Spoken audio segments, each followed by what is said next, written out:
Hey guys, welcome back in the series of C programming language. This is Sumit और आज के इस video में हम बात करने वाले हैं टोकन्स के बारे में। आज हम जानेंगे C प्रोग्रामिंग लैंग्वेज में टोकन्स क्या होते हैं और किस तरह से हम टोकन्स बना सकते हैं और क्या रिजर्व कीवर्ड्स वगैरह होते हैं उनके बारे में जानेंगे। So without wasting time, let's get start.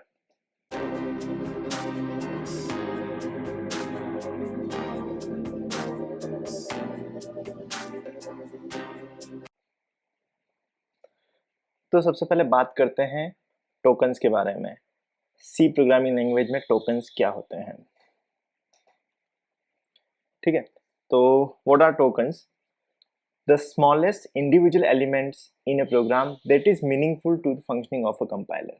ठीक है, तो इसका मतलब ये है कि आपने जो भी प्रोग्राम लिखा है सी में, उसका जो स्मॉलेस्ट एलिमेंट है, जो भी आपने यूज किया है, जो कि कंपाइलर के लिए मीनिंगफुल है, वो टोकन है। ठीक है, तो अपन सोर्स कोड में चल के देखते हैं कि किस तरह से अपन इसको टोकन्स क्या होते हैं, कैसे होता है, इसको देखते हैं। ठीक है, तो इसके लिए हम चलते हैं अपना जो हेलो वर्ल्ड प्रोग्राम था उसमें। तो यहाँ पर आप देखोगे जो भी इंडिविजुअल एलिमेंट है वो एक टोकन है। जैसे यहाँ पर आप देखोगे इंट इंट मेन लिखा है अपन ने, ठीक है, तो इंट जो है वो एक टोकन है, मेन जो है वो एक टोकन है। ये जो पैरेंथेसिस वगैरह यूज कर रखे हैं ये भी एक टोकन है। ठीक है, प्रिंट एफ है ये भी एक टोकन है, रिटर्न है ये भी टोकन है, जीरो लिखा है ये भी टोकन है, और ब्रेसेस जो हैं वो भी टोकन है। तो इस तरह से पूरा जो प्रोग्राम जो है वो आपका टोकन से मिलके बना है। ठीक है, तो टोकन का मतलब ये होता है कि कंपाइलर को समझ आ जाना चाहिए कि भाई क्या है, मतलब ये कंस्ट्रक्ट जो है वो लैंग्वेज का है कि नहीं। जैसे अगर मान लो मैं यहाँ पर खूब सारे स्पेसेस दे देता हूँ, ठीक है, और मेन के यहाँ एंटर एंटर एंटर मार देता हूँ, और क्या करता हूँ बहुत सारे स्पेसेस दे देते हैं, मतलब प्रोग्राम को बहुत सारे स्पेसेस वगैरह इस तरह से मैंने प्रोग्राम को कर दिया है। ठीक है, तो अब देखते हैं कि ये प्रोग्राम सही से कंपाइल होता है कि नहीं होता है, वर्क करता है कि नहीं करता है। ठीक है, तो यहाँ पर हम क्या करेंगे, कंपाइल करेंगे। इसने हेलो नाम से फाइल बना दी है, हेलो फाइल को अपन रन करेंगे। तो यहाँ पर आप देखोगे अपना जो प्रोग्राम जो है वो सक्सेसफुली रन हो चुका है, क्योंकि कंपाइलर को क्या है कि सब चीज़ समझ में आ गई, क्या टोकन क्या है, जैसे उसको समझ आ गया इंट है, मेन क्या है, पैरेंथेसिस क्या है वगैरह, सारा उसको समझ में आ गया। अब इसको अपन फिर से सही कर देते हैं।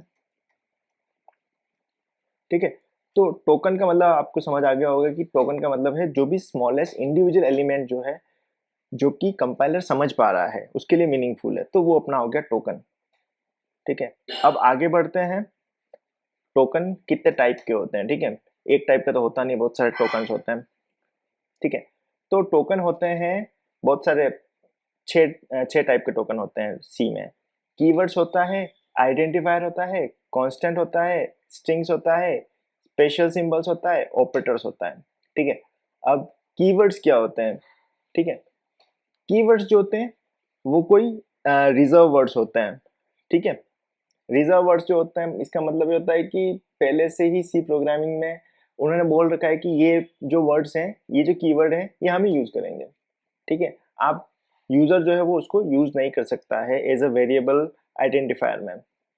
ठीक है, अब आइडेंटिफायर क्या होता है? आइडेंटिफायर होता है किसी की आइडेंटिटी बताना। जैसे अगर आप मान लो अपना नाम बताना चाहते हैं, ठीक है, तो ने नेम जो होगा वो आइडेंटिफायर होगा। जैसे यहाँ पर मार्क्स, अमाउंट जो है वो आइडेंटिफायर है। कांस्टेंट क्या होते हैं? कांस्टेंट कोई भी एक कांस्टेंट चीज है। मान लो आप चाहते हैं कि जैसे नंबर जो है मेरा कांस्टेंट हो, ठीक है, मैं बार बार उसको डिक्लेयर नहीं करना चाहता हूँ, तो आप const int equal int I equal 15 इस तरह से आप लिख सकते हो। स्ट्रिंग्स क्या होती है? आपका जो नाम है वो एक स्ट्रिंग है। ठीक है, स्ट्रिंग होता है लिस्ट ऑफ कैरेक्टर। ठीक है, तो यहाँ पे हेलो जो है वो स्ट्रिंग है, हेड जो है स्ट्रिंग है। ठीक है, कैरेक्टर क्या होता है? सिर्फ एक अल्फाबेट जो होता है वो कैरेक्टर होता है। अगर लिस्ट है तो लिस्ट ऑफ कैरेक्टर जो है वो स्ट्रिंग बन जाता है। स्पेशल सिंबल्स क्या होते हैं? जैसे पैरेंथेसिस हो गया, इस तरह से जो है वो स्पेशल सिंबल्स हैं। और ऑपरेटर्स क्या होते हैं? जो भी आप ऑपरेटर्स यूज करते हैं एडिशन सब्सट्रैक्शन वगैरह के लिए, ठीक है, plus minus plus plus minus minus वगैरह इस टाइप से जो होते हैं उनको ऑपरेटर्स कहते हैं। ठीक है, तो अगर अपन कोड में चल के देखते हैं, ठीक है, तो यहाँ पर आप देखोगे इंट जो है वो एक रिजर्व कीवर्ड है, ठीक है। मेन जो है वो एक आइडेंटिफायर है, ठीक है। प्रिंटफ जो है वो एक रिजर्व कीवर्ड है, रिटर्न जो है वो रिजर्व कीवर्ड है, ठीक है। इस तरह से हमने कोड में भी अपने टोकन यूज किए हैं। विदाउट टोकन सी प्रोग्राम नहीं लिख सकते हैं, ठीक है। तो अब बढ़ते हैं आगे और देखते हैं कि कीवर्ड्स क्या होते हैं, ठीक है। तो keywords are called as predefined और रिजर्व वर्ड्स, ठीक है। इसका मतलब ये है कि ये जो कीवर्ड्स हैं वो कंपाइलर में पहले से प्री डिफाइंड है, ठीक है, और रिजर्व वर्ड है, इनको ओवरराइड नहीं कर सकते, इनका यूज एज अ वेरिएबल नहीं किया जा सकता है। तो कुछ कीवर्ड्स आपके सामने दिखाई दे रहे हैं, जैसे ये auto, break, case, char, const, continue, default, double, else, enum, extern, float, for, goto. इस तरह से जो भी कीवर्ड्स हैं ये लैंग्वेज ने डिफाइन कर रखे हैं, इनको अपन ओवरराइड नहीं कर सकते, इनका यूज एज अ वेरिएबल वगैरह में आप यूज नहीं कर सकते हैं, ठीक है, क्योंकि ये कंपाइलर ने अपने लिए प्रीडिफाइन कर रखे हैं। आगे बढ़ते हैं टोकन्स के अंदर ही व्हाट आर आइडेंटिफायर, ठीक है। तो identifier represents the name of various entities such as arrays, function, variable, user defined data types, labels, etc. ठीक है, तो इसको कोड में चल के देखते हैं आइडेंटिफायर क्या होता है, ठीक है। यहाँ पर अपने कोड में आइडेंटिफायर अपने को क्या करना होगा, एक आइडेंटिफायर बनाते हैं, ठीक है। मान लीजिए मैं एक नंबर बना रहा हूँ, इंट नम इक्वल 5, ठीक है। मैंने नंबर को क्या असाइन किया, 5 असाइन किया। तो यहाँ पर जो नम है, नम जो है वो एक आइडेंटिफायर है, वो एक वेरिएबल है, ठीक है।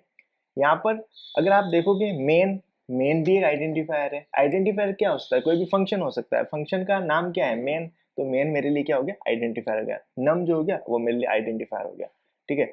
अब मान लीजिए हम क्या करते हैं कि इस आइडेंटिफायर को प्रिंट कराते हैं, ठीक है। प्रिंट एफ नंबर इज नम, और यहाँ पर क्योंकि ये इंटीजर है तो परसेंट डी का यूज करेंगे हम।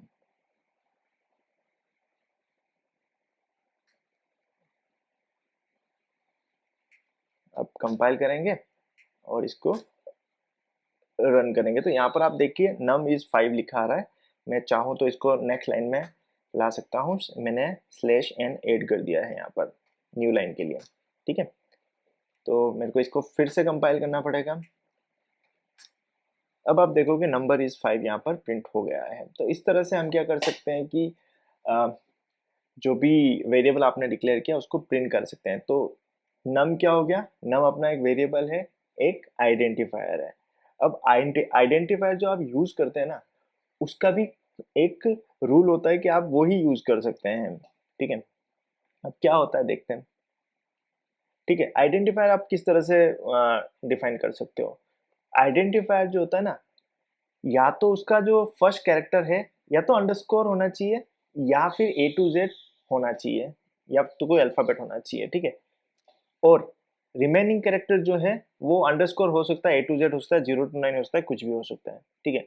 अब अपन काम करते हैं कि एक इनवैलिड जो आइडेंटिफायर है वो भी बना के देखेंगे। उससे पहले एक देख लेते हैं कि वेरिएबल कैसे बनाते हैं, ठीक है। वेरिएबल किससे बनता है, वेरिएबल दो चीजों से मिलकर बनता है, एक होता है कीवर्ड और एक होता है आइडेंटिफायर, ठीक है। तो कीवर्ड प्लस आइडेंटिफायर हो गया अपना वेरिएबल, जैसे इंट नंबर, फ्लोट वैल्यू, कैर अल्फाबेट, ठीक है। इस तरह से आप बना सकते हैं। तो सबसे पहले वेरिएबल, जैसे मैंने बताया था कि इंट जो नम अपन ने डिक्लेयर किया था वो एक वेरिएबल है। तो यहाँ पर आप देखोगे इंट नम, मैं बोल रहा हूँ कि ये नम जो है वेरिएबल है। तो कैसे वेरिएबल है ये किससे बना है, कीवर्ड प्लस आइडेंटिफायर। तो जैसा कि मैंने अभी बताया था कि आइडेंटिफायर जो बनाते हैं उसका कोई रूल होता है, ठीक है। फर्स्ट जो कैरेक्टर जो होता है वो या तो अंडरस्कोर होना चाहिए या फिर कोई अल्फाबेट कैरेक्टर होना चाहिए, और उसके बाद अल्फाबेट कैरेक्टर या फिर कोई डिजिट भी हो सकता है या फिर अंडरस्कोर वगैरह कुछ भी हो सकता है, ठीक है। तो यहाँ पर जैसे हमने नम प्रिंट कराया था, ठीक है, तो नम तो एकदम सही आइडेंटिफायर है। अब मैं क्या करता हूँ कि इसके आगे कोई डिजिट डाल देता हूँ, जैसे टू नम, और इसको भी कर देते हैं टू नम। सेव करते हैं और इसको एक बार रन करके देखते हैं। तो जैसे ही हमने इसको कंपाइल किया तो हमको क्या एरर मिली कि ये जो टू नम है ये इनवैलिड है, ठीक है। तो और क्या क्या इनवैलिड हो सकता है और ट्राई करते हैं। जैसे मान लीजिए मैंने डॉलर ऐड कर दिया, ठीक है, तो क्या ये डॉलर एक्सेप्ट करेगा?